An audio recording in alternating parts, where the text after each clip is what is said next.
গত ২৪ ঘন্টায় দখলদার ইসরায়েলি আগ্রাসনের ফলে গাজায় ৮৫ জন মানুষ নিহত হয়েছে এবং গত ১০ দিনে শুধুমাত্র অনাহারের কারণেই ২৯ জন ফিলিস্তিনি শিশু এবং বৃদ্ধ নিহত হয়েছে বলে জানিয়েছে গাজার স্বাস্থ্য মন্ত্রণালয়।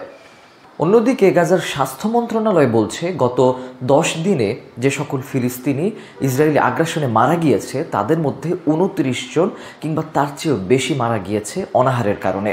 তারা বলছে স্বাস্থ্য ঝুঁকিতে রয়েছে কিন্তু আরও ৫ শতাধিক মানুষ যারা শুধুমাত্র অনাহারের কারণেই মৃত্যুর মুখে ঢলে পড়ছে। তারা বলছে এমন চলতে থাকলে খুব নিকটেই গাজার দুর্ভিক্ষের মাত্রা চরম পর্যায়ে পৌঁছাতে পারে। অন্যদিকে গাজা উপত্যকায় এখনো পর্যন্ত কোনো ত্রাণবাহী যান কিন্তু প্রবেশ করতে পারছে না, যার ফলে গাজার অভ্যন্তরে এক ভয়াবহ মানবিক সংকটও তৈরি হয়েছে।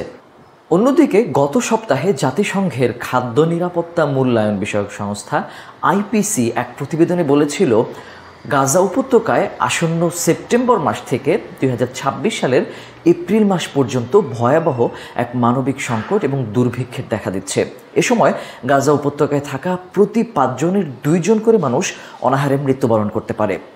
এই পরিসংখ্যান অনুযায়ী গাজা উপত্যকায় আগামী সেপ্টেম্বর থেকে ২০২৬ সালের এপ্রিল মাস পর্যন্ত প্রায় ৫ লক্ষ মানুষ মৃত্যু ঝুঁকিতে রয়েছে বলে জানিয়েছে সংস্থাটি।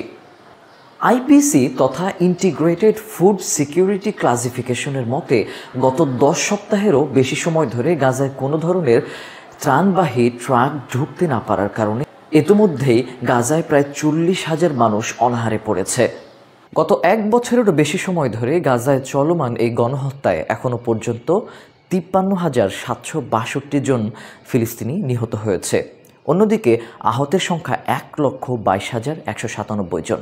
তবে গাজার স্থানীয় গণমাধ্যমগুলো কিন্তু বলছে অন্য কথা। তারা বলছে নিহতের সংখ্যা এখন পর্যন্ত ৬৫,০০০ ছাড়িয়েছে, কেননা ধ্বংসস্তূপের নিচে এখনও পর্যন্ত অসংখ্য লাশ রয়েছে যেগুলোকে শনাক্ত করা যায়নি, বরং নিখোঁজ হওয়ার কারণে ধারণা করা হচ্ছে এই নিহতের সংখ্যা ৬৫,০০০ ছাড়িয়েছে।